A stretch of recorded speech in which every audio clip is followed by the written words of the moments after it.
Hare Krishna, dear devotees. Thank you and welcome to this evening's reading and discussion session. It's very important to read Bhagavad Gita all the time, daily, but especially in this week, it's Janamastami week, so it's very auspicious to be reading. So I thank you all for joining. Let's start with the introduction. Okay, I'll do a little bit of kirtan and then we'll do introduction. Namo Vishnu Padaya Krishna Pristaya Bhutane Srimati Bhakti Vedanta Swami Namine Namaste Saraswati Devi Gauravani Pracharine Nirvisesha Shunyavadi Paschata Deshatarine Jaya Shri Krishna Chaitanya Prabhu Nityananda Shri Advaita Gadadhar Shivasadi Gaura Bhaktavrinda. Hare Krishna Krishna Krishna Hare Hare Hare Rama Rama Rama Hare Hare Hare Krishna Krishna Krishna Hare Hare Hare Rama Rama Rama Hare Hare Hare Krishna Krishna Krishna Hare Hare Hare Rama Rama Rama Hare Hare Nitai Gaura Hari Bol Hari Bol Nitai Gaura Hari Bol Jaya Radha Radha Radhe Jaya Radha Krishna Radhe Jaya Jaya Prabhupada Jaya Jaya Prabhupada. Okay, let's proceed to our introduction prayer on page 1 of Bhagavad Gita as it is. All together. Om Agyana Timirandasya Gyananjana Shalakaya Chakshur Unmilitam Yena Tasmai Shri Gurave Namaha Shri Chaitanya Manobhishtam Stapitam Yena Bhutale Swayam Rupa Kadamayam Dadadi Svapadantikam Vandeham Shri Guru Shri Yutapada Kamalam Shri Gurun Vaishnavamscha Shri Rupam Sagrajatam Sahagana Raghunathanvitam Tam Sajivam Sadvetam Savadutam Parijana Sahitam Krishna Chaitanya Devam Shri Radha Krishna Padan Sahagana Lalita Shri Vishakhanvitamscha He Krishna Karuna Sindhu Dina Bandhu Jagatpate Gopesha Gopika Kanta Radha Kanta Namostute Tapta Kanchana Gaurangi Radhe Vrinda Vrindeshwari Vrishabhanu Sute Devi Pranamami Hari Priye Vanchakalpat Arubhyascha Kripa Sindubhya Eva Cha Patitanam Pavanebhyo Vaishnavebhyo Namo Namaha Shri Krishna Chaitanya Prabhu Nityananda Shri Advaita Gadadhar Srivasadi Gaura Bhakta Vrinda Hare Krishna Krishna Krishna Hare Hare Hare Rama Rama Rama Hare Hare Om Namo Bhagavate Vasudevaya Om Namo Bhagavate Vasudevaya Om Namo Bhagavate Vasudevaya. Grantaraj Srimad Bhagavad Gita ki jai. Veronica Mataji, please read the introduction prayer for us. Haribol, Veronica. Haribol. Yeah. Thanks. Introduction.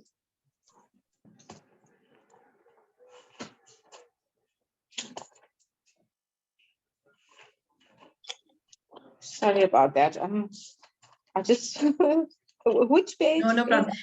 Page 1, introduction. Okay, yeah.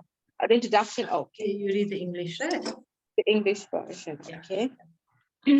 I was born in the darkest ignorance, and my spiritual master opened my eyes with the torch of knowledge. I offer my respectful obeisances unto him.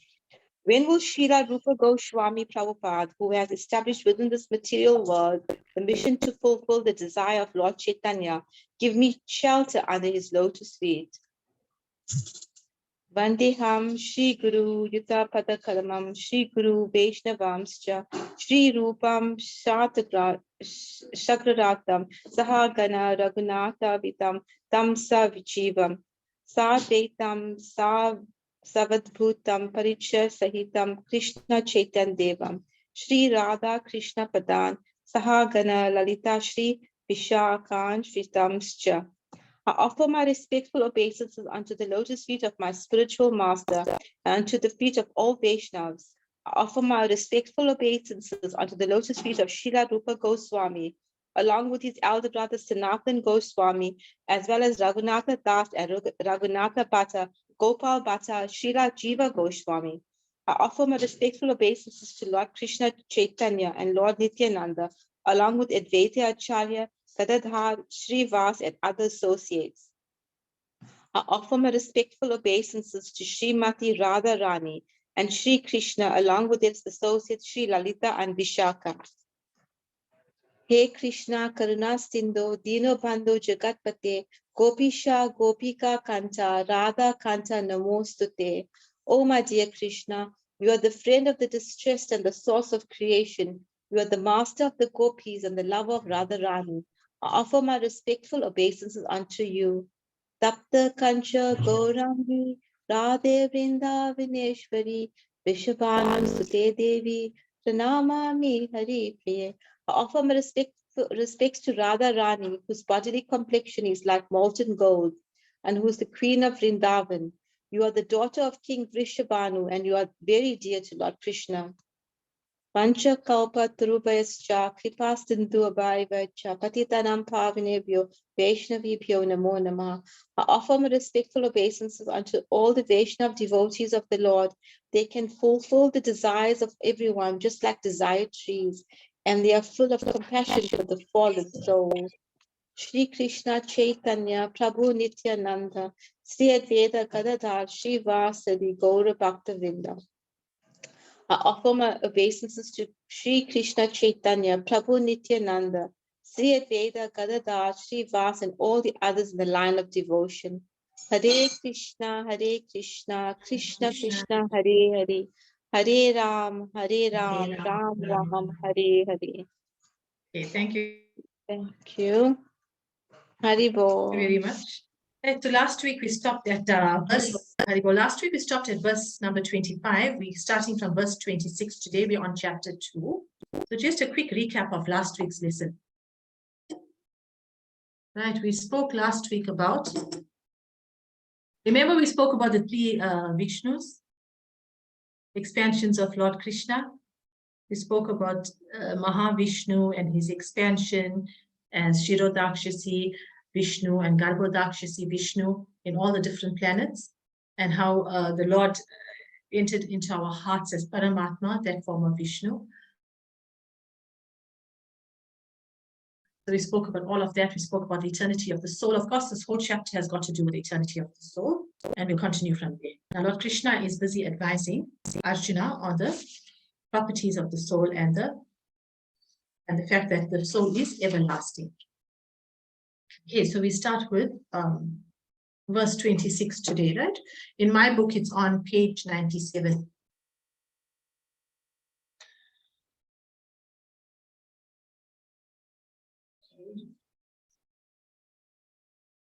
Okay, can everybody see my screen? You're all good with that.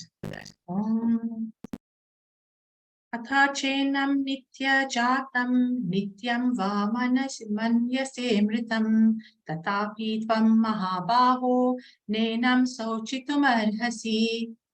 If, however, you think that the soul, or symptoms of life, will always be born and die forever, you still have no reason to lament, oh, mighty armed. Who's reading for us today?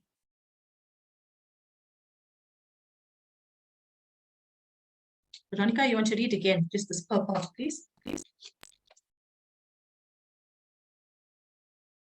Haribo?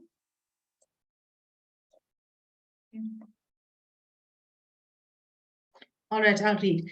There is always a class of philosophers, almost akin to the Buddhists. Hare Krishna, Mata. Did you ask me, Mataji? Yeah, okay, you can read, please, Mataji. Read the purport of verse 26 for us. Okay, thank you, Mataji.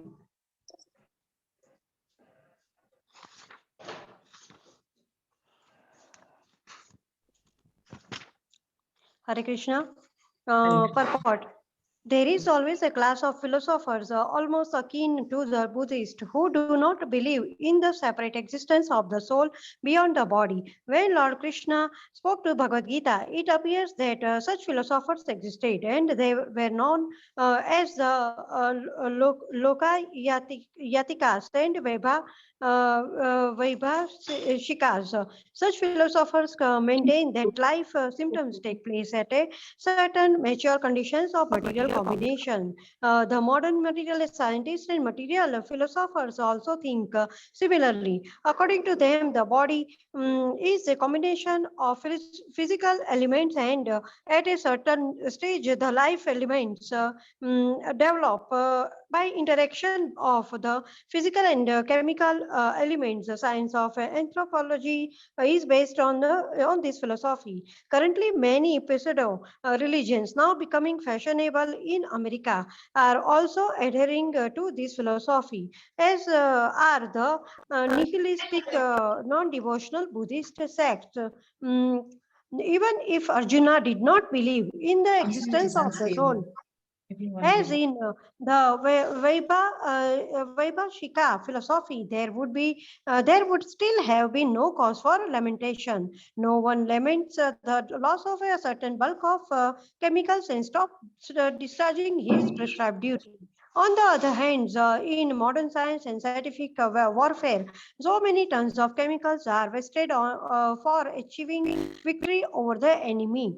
According to the Vaibhashika philosophy, the so-called soul or Atma vanishes along with the deteriorations of the body. So, in any case, whether Arjuna accepted the Vedic conclusion that there is an atomic soul or he did not believe in the existence of the soul, he had no reason to lament.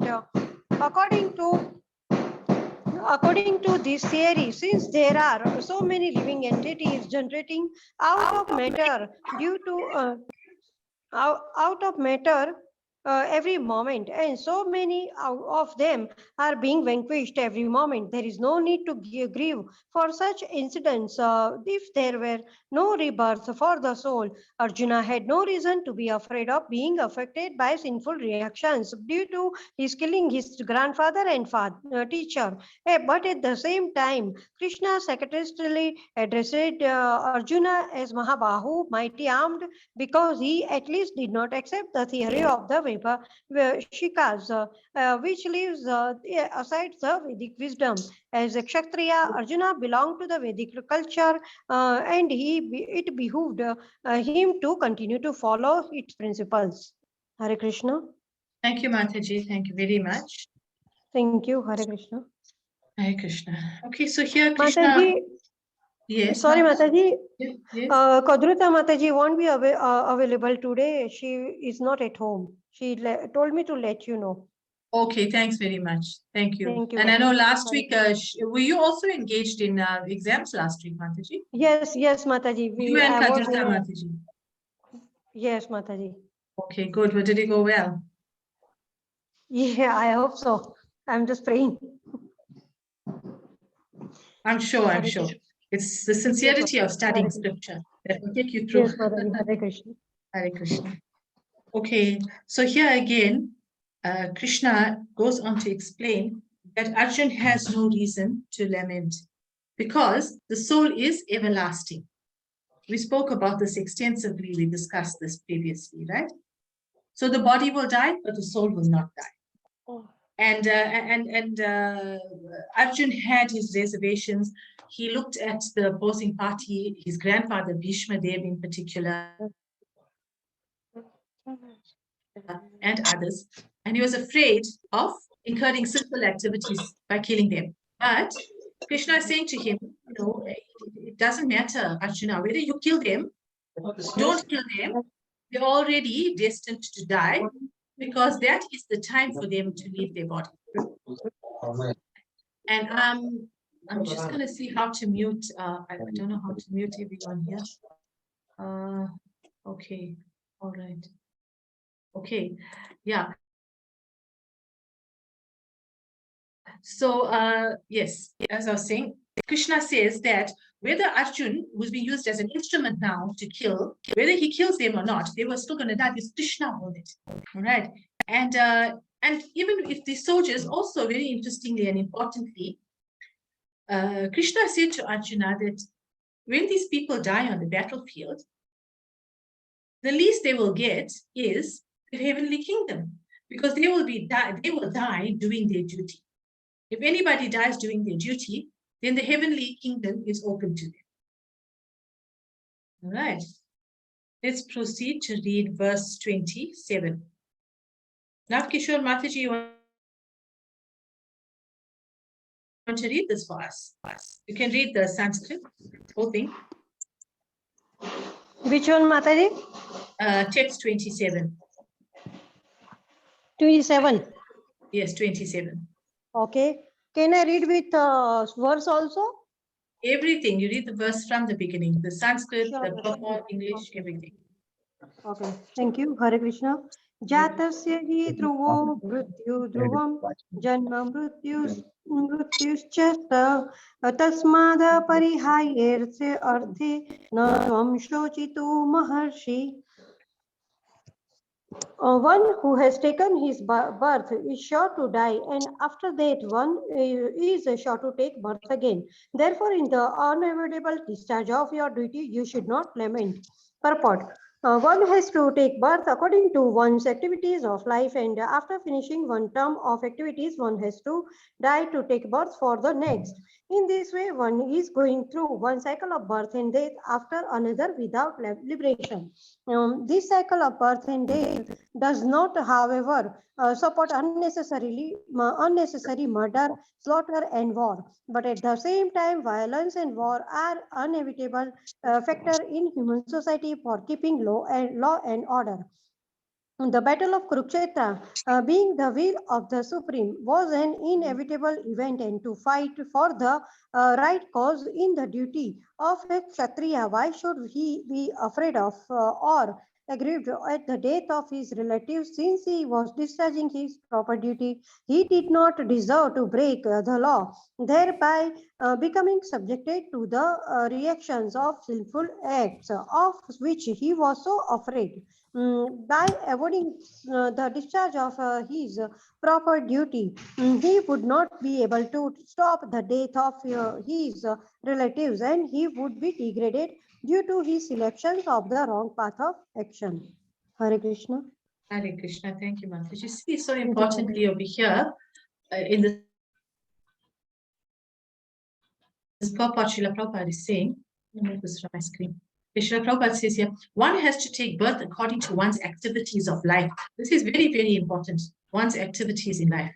So, we discussed previously that we've got to prepare ourselves for afterlife, for after this life. And we've got to prepare ourselves for the final day.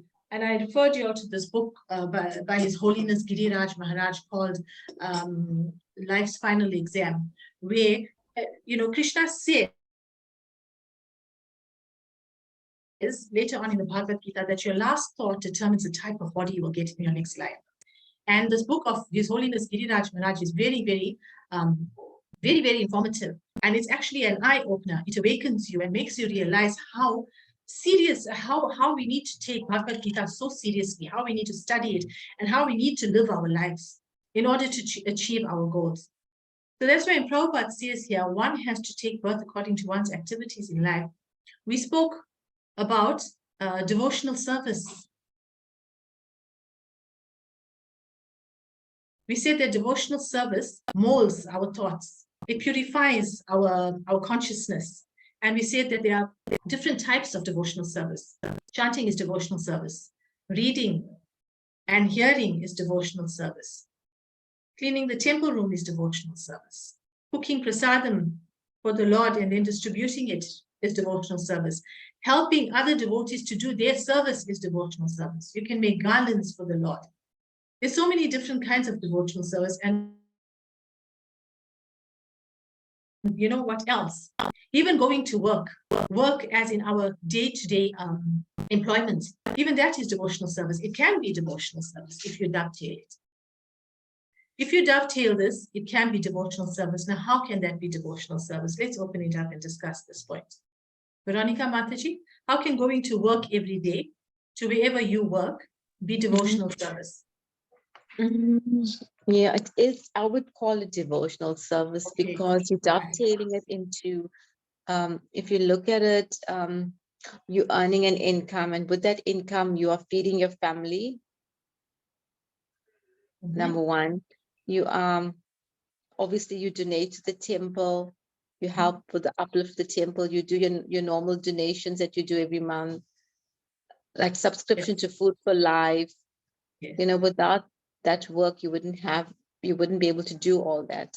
Yes. No, very good. Good. Anybody else? Now, Kishore Mataji, how can it be devotional service to go to work and back every day? Actually, whatever we do, we offering to Krishna first.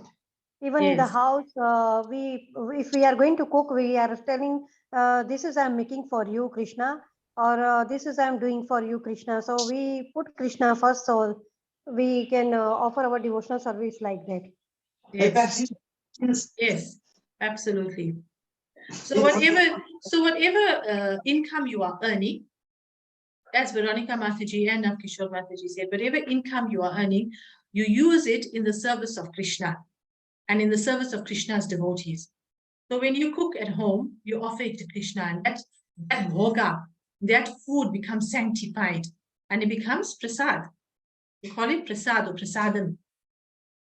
Right? So that's devotional service. You're feeding people prasadam. You can even take the prasadam to work and share it with your colleagues at work. You can take that money that you earn and you can buy flowers for the deities. You can buy gifts for devotees. That's devotional service. And when you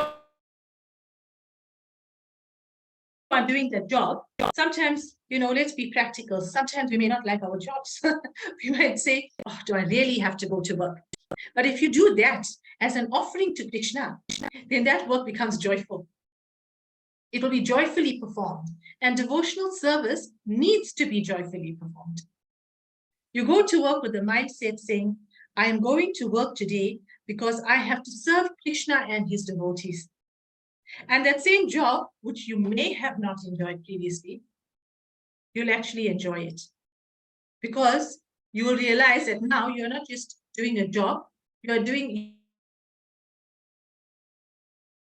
are actually working for Krishna. That's what it means. Makes sense? Huh? Veronica? Makes sense, Veronica? Yeah? Okay. You're not unmuted, so we can't hear you. Okay. Yeah. Yes, makes sense. So you know, instead of being stuck in a work environment where you are unhappy, think about it this way. Go in with a positive attitude. I am working for Krishna. Today, Krishna has given me the opportunity to go out there and earn some money, which we call Lakshmi, to engage it in his service and in serving his devotees. And in the house that you reside in, if you turn it into a temple. You offer prayer to Krishna every day and you say, Krishna, this is your home. I am merely a resident in this home. So when you clean that house as well, you are cleaning your temple. So it doesn't become a mundane activity. So you see how in this way you're engaging your daily activities in serving Krishna, and that is called devotional service. So when Prabhupada says here, one has to take birth according to one's activities. If your daily activities are dovetailed to one's spiritual life, then your birth that you take after this will be in accordance to that, because your consciousness gets purified. And then I bring in the book that I spoke about by His Holiness Giriraj Maharaj. You will, if anybody has read that book or hasn't read that book, maybe it's a good idea to get that book and read it. You'll find that a lot of people who were leaving their bodies, obviously people who were nursing them or were with them at the time related it, said that their consciousness was so pure. And they were speaking of good things, spiritual things. Now, in order to achieve such a state, one has to live that kind of life. So in other words, you've got to walk your talk. We're all human and we do get frustrated from time to time. But at the end of the day, just bear in mind and keep it at the back of your mind that whatever you do it as an offering unto Krishna. And that's how you will purify your daily activities and you will take birth according to those activities. So even if we have to come back, at least if our consciousness is to a certain level, a pure level, we can at least come back in devotee families and continue from where we left off, even if we don't go back. All right. Okay, so let's go to the next verse. Okay, there's a little discussion point here. One has to take birth according to one's activities. We spoke about karma previously as well. We spoke about the last thought now. I said to you all, to have that pure last thought, you've got to practice. And we just spoke about the different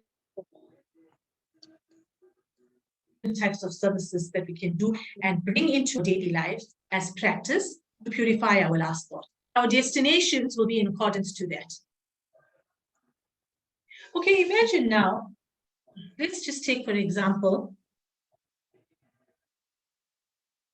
a person who's not spiritually inclined. And we all have attachments, right? We all have attachments in life. So if you're not going to attach yourself to Krishna, you're going to attach yourself to your senses or to Maya or to illusion. So if you're not spiritually minded and you attach yourself to, say, for example, to your pet, such an extent that when you're leaving your body, you think about your pet dog or your pet cat, what do you think is going to happen? Hare Krishna, can we all mute, please? Hare Bol, can we please mute? Okay. Navkishore Mataji, what do you think will happen if your last thought is that of thinking of your pet dog or your pet cat? What do you think will happen to a soul like that? Sorry, Mataji, I didn't understand. If a person's last thought before leaving his body is on his, say for example, the person is thinking of his pet cat or his pet dog, what do you think would be the destination of such a soul? You are asking the question of related to Bharat Maharaja. Yes, absolutely, 100%. Thank you. Yes, Thank you. Yes, so what would be the position of such a soul? Yeah, because if we think something before we die, Yes. we can become like that, or we can become cat or dog, or we can become something else in the other living creature. So Yes. that's why we have to put in a practice to remember Krishna most of the time throughout our day. So if we will put in practice to take holy name of the Mahamantra or Krishna, at the end of our days, we can also remember him, or he can come to us to remind us. Correct. Or he can come to us to take us. Correct. You see, Lord Chaitanya said that by your daily chanting the Hare Krishna Mahamantra, right? If you try and chant and remember him every day, the Lord has promised, he's made a promise that when the final moment comes, he will, even if you can't remember him on your own accord, he will force himself into your memory. So merciful. That's how merciful the Lord is. He will force himself into your memory. So hold on to this, if not anything else. And very seriously, practice every day. Whatever you do, do as an offering unto me, O son of Kunti. Krishna says it. You'll come across it in one of the verses later on in this Bhagavad Gita. Right, and we spoke also last week about the soul. So I've got another point here. The soul is made up of two subtle energies, mind, intelligence, and ego. Actually, three.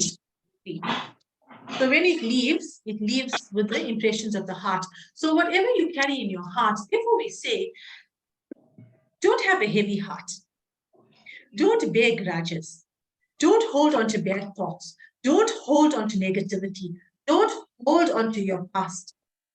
Because let's face it, we don't know when our final moment is. I'm sorry, it's a very heavy subject matter. It's a very serious subject matter. But that's what Bhagavad Gita is all about, to teach us that we are not the bodies, we are the souls. We have our eternal home, which is Goloka Vrindavan. Krishna wants us back there. So Krishna has spoken Bhagavad Gita to Arjuna. And told Arjuna, in other words, told us, that we need to practice, and he's given us the various methods. And he's told us that we need to also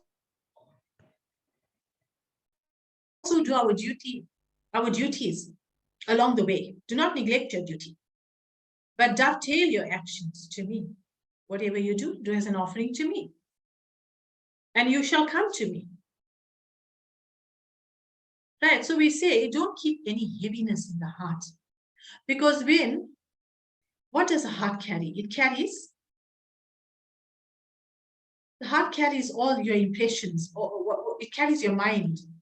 Because the soul is seated in the heart, right? And the soul is made up of the mind, intelligence, and ego. So when that subtle body or the soul leaves the heart, it takes the impressions of the heart. It takes the mind with it, and the mind is full of all these thoughts. And those thoughts will determine our next lives, our next bodies, right? And destinations, we also spoke about destinations before.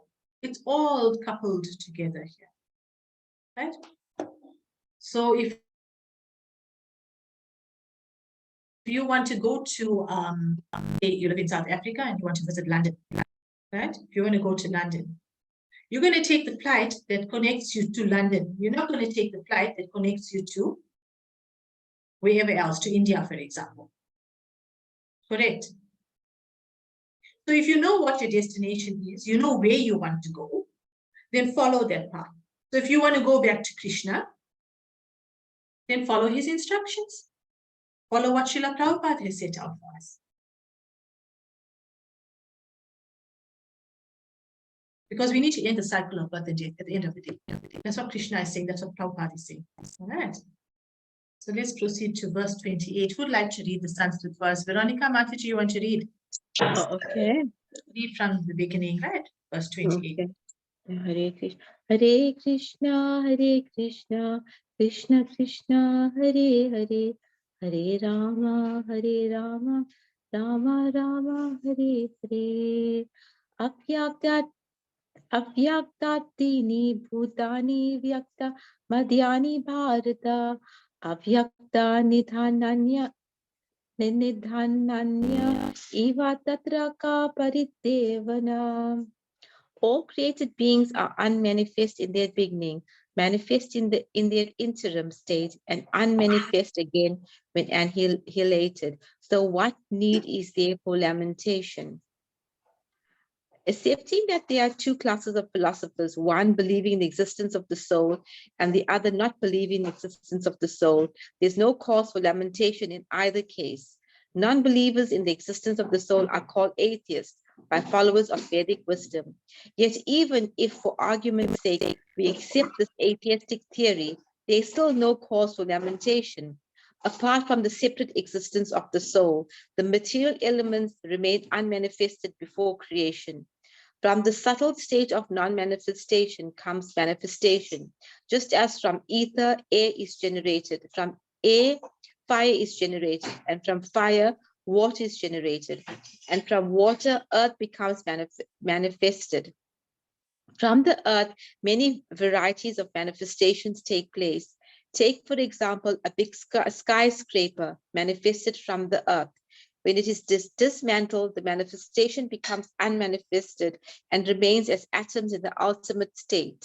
The law of conservation of energy remains, but in the course of time, things are manifested and unmanifested. That is the difference. Then what cause is there for lamentation, either in the stage of manifestation or unmanifestation? Somehow or the other, even in the unmanifested stage, things are not lost. Both at the beginning and at the end, all elements remain unmanifested, and only in the middle are the manifested, and this does not make any real material difference. And if we accept the Vedic conclusion as stated in the Bhagavad Gita, that these material bodies are perishable in due course of time, Advanta ima deha, but that the soul is eternal, nitya shokta, sharin rinha, then we must remember always that the body is like a dress. Therefore, why lament the changing of a dress?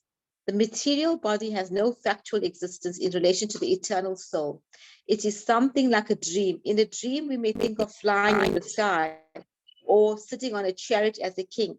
But when we wake up, we can see that we are neither in the sky nor seated on the chariot. The Vedic wisdom encourages self-realization on the basis of the non-existence of the material body. Therefore, in either case, whether one believes in the existence of the soul or one does not believe in the existence of the soul, there is no cause for lamentation for the loss of the body. Hare Krishna. Hare Krishna, thank you. You're welcome. So Srila Prabhupada goes on to speak here in his purport. He says here that, it's changing bodies is like changing dress. And we've come across verses where Krishna has said this previously, right? So what is the cause for being sorrowful about it? You're unmanifest at the beginning. You manifest while you're in this body, and then you're unmanifest again. So why lament? What's the need for that? Krishna says to Arjuna. There is no need for that.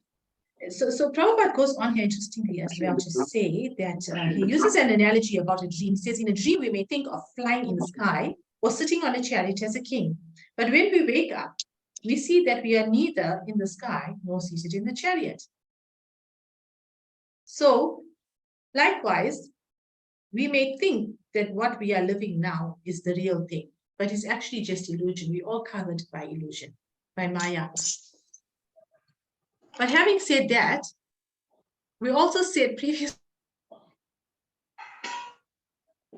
that Krishna is complete and whole. So, and all emanations, everything that emanates from Krishna is also complete and whole. Can everybody hear me? Krishna, please indicate if you can hear me, because my internet comes up as unstable. Yeah, we can hear. You can hear, okay. All right. Yeah. So, having said that, as much as we say this is illusionary, this is an illusionary world,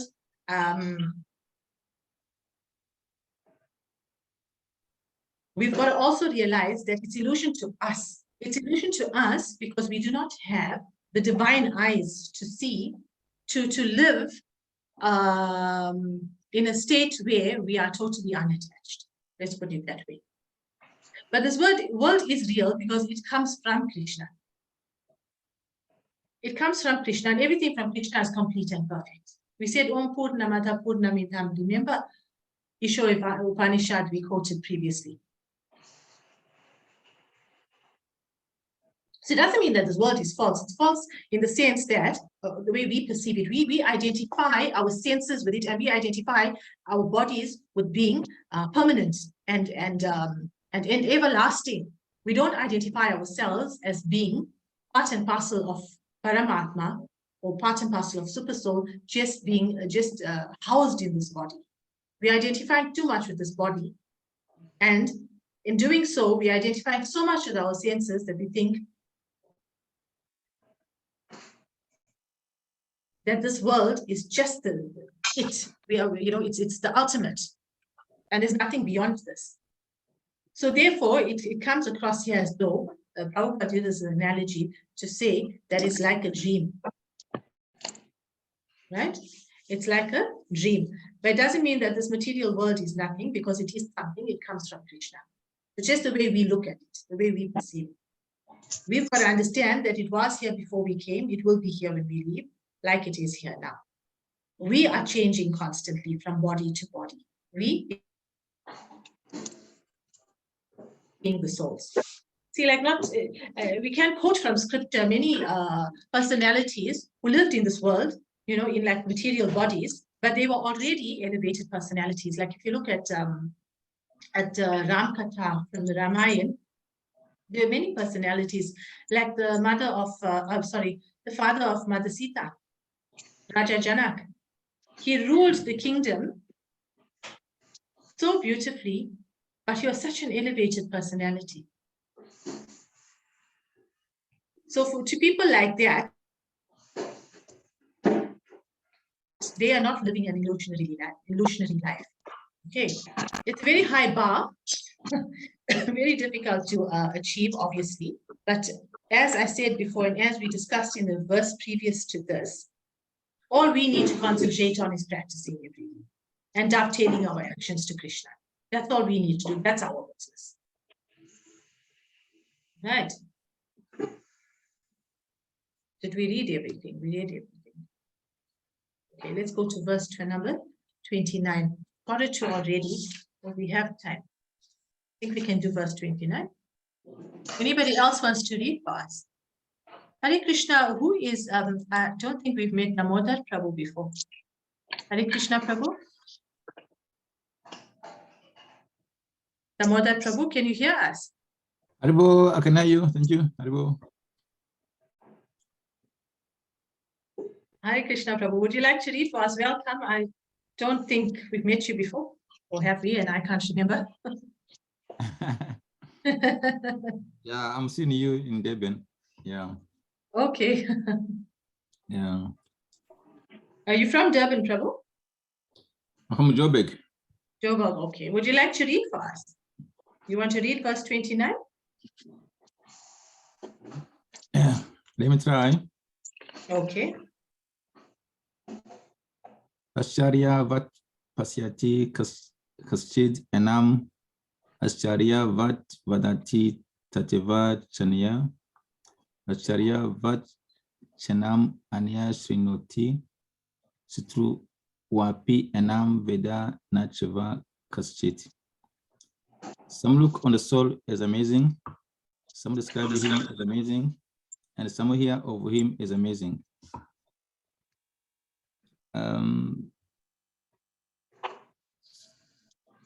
And okay, I don't see the other words, but then after hearing about him, cannot understand him at all.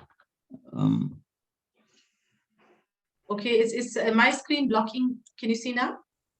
Hare Krishna, can you see now, Prabhu? Okay, some look on the soul as amazing, some describe him as amazing, and some hear of him as amazing, while others, even after hearing about him, cannot understand him at all. Okay, so the soul is very complex. Some don't even understand him at all. Yeah. You want to go on reading, Prabhu? The purpose. I don't see what the text on the screen, so. What? Since Gita Upanishad. Okay, yeah, I think. Okay, let me try. Okay. Report. Since Gita Upanishad is largely based on the principles of the Upanishads, it is not surprising to also find this passage in the Katha Upanishads 1-7. Shrava Nayapi Bahube Yona Labye Shinavantopi Bahavo Yamna Video Acharya Vaktav Kusalo Sial Labda Acharyo Sia Jinata Kusalanusistaha. The fact that the atomic soul is within the body of a gigantic animal, in the body of gigantic banyan tree, and also in the microbic germs, millions and billions of which occupy only an inch of space, is certainly very amazing. Men with poor fund of knowledge and men who are not austere cannot understand the wonders of the individual atomic spark of spirit, even though it is explained by the greatest authority of knowledge, who imparted lessons even to Brahma, the first living being in the universe. Owing to a gross material conception of things, most men of this age cannot imagine how such small particle can become both so great and so small. So men look on the soul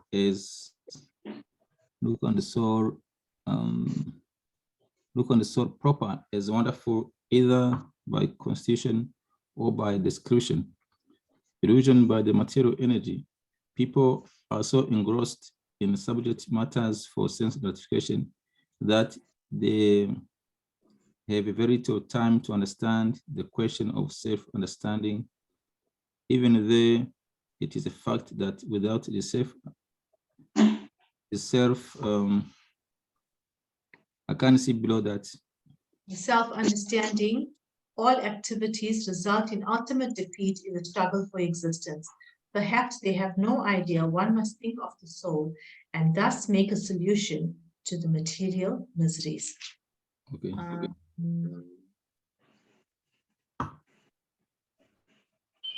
Okay, can you see now, Prabhu? It's up on the screen. Some people who are inclined.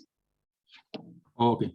Some people who are inclined to hear about the soul may be attending lectures in a good association, but sometimes, owing to ignorance, they are misguided by acceptance of the soul and the atomic soul as one without distinction of magnitude. It is very difficult to find a man who perfectly understands the position of the super soul, the atomic soul, their respective functions and relationships, and all other major and minor details. And it is still more difficult to find a man who has actually derived full benefit from knowledge of the soul and who is able to describe the position of the soul in different aspects. But if somehow or other one is able to understand the subject matter of the soul, then one's life is successful. The easiest process for understanding the subject matter of the self, however, is to accept the statements of the Bhagavad Gita spoken by the greatest authority, Lord Krishna, without being deviated by other theories. But it also requires a great deal of penance and sacrifice, either in this life or in the previous ones, before one is able to accept Krishna as the Supreme Personality of Godhead. Krishna can, however, be known as such by the causeless mercy of the pure devotee and by no other way. Thank you so much, Prabhu, for reading for us. Okay. Yeah, so some cannot understand him at all. Right.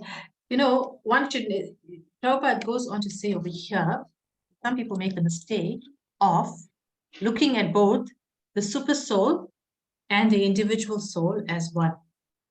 They can't be the one. They cannot be the same, right?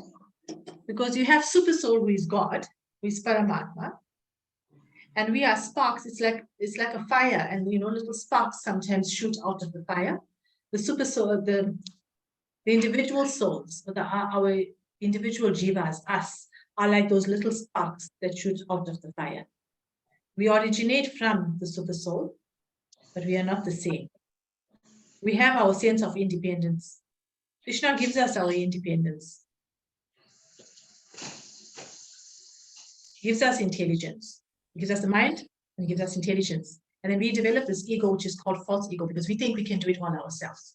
As soon as we leave the super soul, because we wanted to enjoy separately, we forget that intelligence actually comes from Krishna. And that's when you will hear sometimes we tend to say things like, I did this, I did that. Quite frankly, we do nothing. Because Krishna says he is the ability in man. So where is that ability coming in from? It's coming from Krishna. Krishna says his remembrance, forgetfulness, his knowledge. So if we have all these things within us, they know that to be coming from Krishna too. All right. And right, so now Prabhupada goes on to say here, some people who are inclined to hear about the soul, you get a lot of people who are also disinterested. They say, oh, you just got one life, enjoy it, make the most of it. Make the most of it, but what your last thought is going to be. You're going to make the most of your last thought too. Sorry to sound like that. You're going to make most of your life, make merry, enjoy your senses to the fullest, forget about Krishna. Then you'll make the most of your last thought too. Because whatever activities you're engaged in, you're going to be inclined to think about that when you're leaving your body. Right? That's common sense now, right? But people who are inclined to hear about the soul may be attending lectures, like all of you on this chat. You're inclined to hear about the soul. You're inclined to hear what Krishna has to say. So these are intelligent people. You all are intelligent people. Because intelligent people will have inquiring minds. They want to know about the Creator. They want to know where they came from. Why am I here? It takes intelligence to make these inquiries. Who am I? Why am I here? What is my purpose? What is my destination? And you hear this through what Prabhupada says here. The easiest process for understanding the subject matter of the self being the soul, however, is to accept the statements of Bhagavad Gita. And that's exactly what you all are doing. Exactly what we are all doing. We are listening to Bhagavad Gita. And whom was the Bhagavad Gita spoken by? The greatest authority, who is Krishna himself. Who can say it better? Who can say it better than the person who has created this universe? Krishna, right? So the easiest process for understanding is by listening and studying Bhagavad Gita, leading to the purpose of Jaya. All right. So here, but it also requires a great deal of penance and sacrifice, either in this life or previous ones, before one is able to accept Krishna as the Supreme Personality of God. Krishna can, however, be known as such by the causeless mercy of pure devotees and by no other way. So to learn about Krishna, you've got to approach somebody who is a devotee of Krishna. Because only by the mercy of a devotee can one advance further. And we also spoke about this before. The mercy of our gurus, the mercy of Srila Prabhupada, the mercy of Tulsi Maharani, whom we pray to every morning, to engage us in service to the Lord. Okay. So I think that verse was quite clear. It's already 8 o'clock, so we'll stop here. And we'll continue from verse 30 next week. All right. Anybody has any realizations, anything to say, share, questions? Can we please do that quickly? We have anything? No, I also thought that what's gonna be their last thought? I also agree with that. When people say it's we only have one life and let's make the most of it, enjoy it. I agree with that, and it's a big laugh for me as well. You know, what's gonna be your last thought? Yeah, there's lots of people that think like that. Yeah, that's true. That's true. So yeah, no, definitely, because it's really important. We may laugh about it and say, you know, whatever, but it's actually So very sad. Abhyas means practice. You've got to practice. This is our practice ground. Yeah. Anybody else? So sad. Anybody else? Shall we stop here? Okay, let's do Nrsingadev's pranams. Anybody want to sing pranams? I can sing. Or shall I sing today? Okay, sing, please sing. Okay. Let's get my.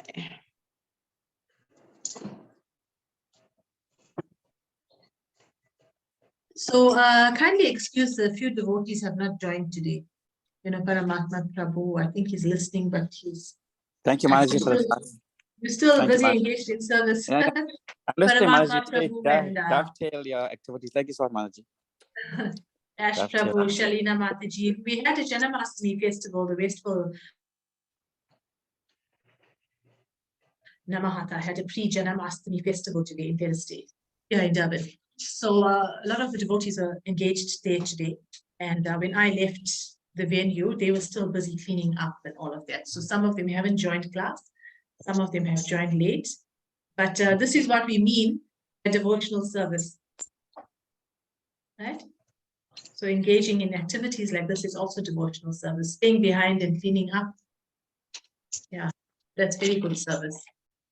I messaged Diane as well to tell her we're online. She didn't respond. You ready, Veronica Mataji? Yeah. Yeah, okay. I also Can you sing messaged now? Diane to tell her we're online. She didn't respond. Okay, no, that's fine. She messaged me. She wouldn't be able to join today. Thank you. You want to sing for us? Okay. Shri Sing for us? Nrsinga Pranam Ki Jai. Jai.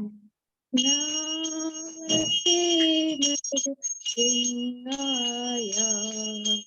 Namaste Nrsimhaya. Pralasaya.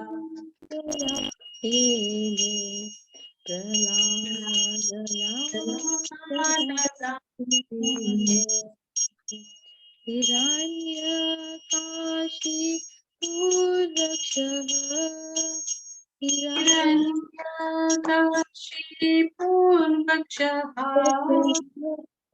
Shiladankanakalaye Shiladankanakalaye Ito nishingo parato nishimho Ito nishingo parato nishimho Yato yato yamitato nishimha Yato Yato yamitato nishimho Bahini Singho, Hidayani Singho, Bahini Singho, Hidayani Singho, Nishingamadim Sharanam Tapade, Nrsimhamadim Sharanam Prapade. Tapade, Tavakara Kamala Pare, Nakamatut Shinga Lalita Hiranyakashipu Tanuvringa Keshapadita Narahari Rupa Jaya Jagadisha Hare Jaya Jagadisha Hare Jaya Jagadisha Hare Tava Kara Kamala Pare Kamatutta Shringa Dalitari Yakashipu Tanuvinga Shibhutanupinga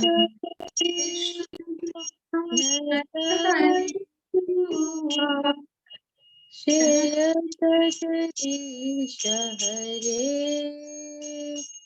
Jaya Jagadisha Hare Jaya Jagadisha Hare Jayo Nrsingadev Nrsingadev Nrsingadev Jayo Nrsingadev Jayo Ram Paraj Prahlad Maharaj, Prahlad Maharaj, Jayo Prahlad Maharaj, Jayo Jayo Prabhupada, Prabhupada, Prabhupada, Jayo Jayo Prabhupada, Jayo Jayo Prabhupada, Prabhupada, Prabhupada, Jaya Jaya Prabhupada, Jai Shingadev Bhagwan ki Jai, Bhakti Prahlad ki Jai. Thank you, Veronica Mataji. Kadruta Mataji, sorry, I only noticed that you joined now. Maybe you can read for us next week. Kadruta Mataji, Hare Krishna. Prabhupada. All glories, all obeisance to you. Yeah, thank you for joining. Maybe next week you can read for us. Om Nama Om Vishnupad Paramhansa Parivarkacharya Sutra. His Divine Grace Abhay Charanaravinda Bhakti Vedanta Swami Srila Prabhupada Ki Jai. Nama Om Vishnupad Paramhansa Parivarkacharya Sutra. Srila Bhakti Siddhanta Saraswati Thakur Maharaj Srila Prabhupada Ki Jai. Namacharya Srila Haridas Thakur Ki Jai. Jai Shri Krishna Chaitanya Prabhu Nityananda Shri Advaita Gadadhar Shivasari Gaura Ki Jai. Shri Radha Krishna Gopi Gopinath Shyam Kund Radha Kund Giri Govardhan Ki Jai. Shri Vrindavan Dham Mathura Dham Mayapur Jagannath Puri Padarpur Arvade Kurukshetra Ayodhya Dwarika Dham Ki Jai. Shri Ganga Mai Ki Jai, Yamuna Mai Ki Jai, Bhakti Devi Tulsi Devi Maharani Ki Jai, Samaveda Bhakta Vrind Ki Jai, Anant Koti Vaishnav Vrind Ki Jai, Nitai Gaura Premanande Hari Hari Bol. All glories to the Zimmer devotees. Hare Krishna. All glories to the Zimmer devotees. Hare Krishna. All glories to the Zimmer devotees. Hare Krishna. All glories to Shri Guru and Shri Gauranga. All glories to Srila Prabhupada. Vanchikalpatarubhyascha kripasindubhya eva cha patitana pavanebhyo vaishnavebhyo namo namaha. Ananta Koti Vaishnav Vrind Ki Jai. Grantaraj Srimad Bhagavad Gita Ki Jai.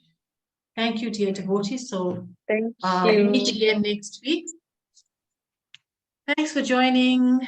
Enjoy the Thank Krishna you. Jnana Thank you for the Hare beautiful Hare Krishna. Krishna Mataji, class. thank you. Hare Krishna Mataji, thank you. Hare Krishna. Thank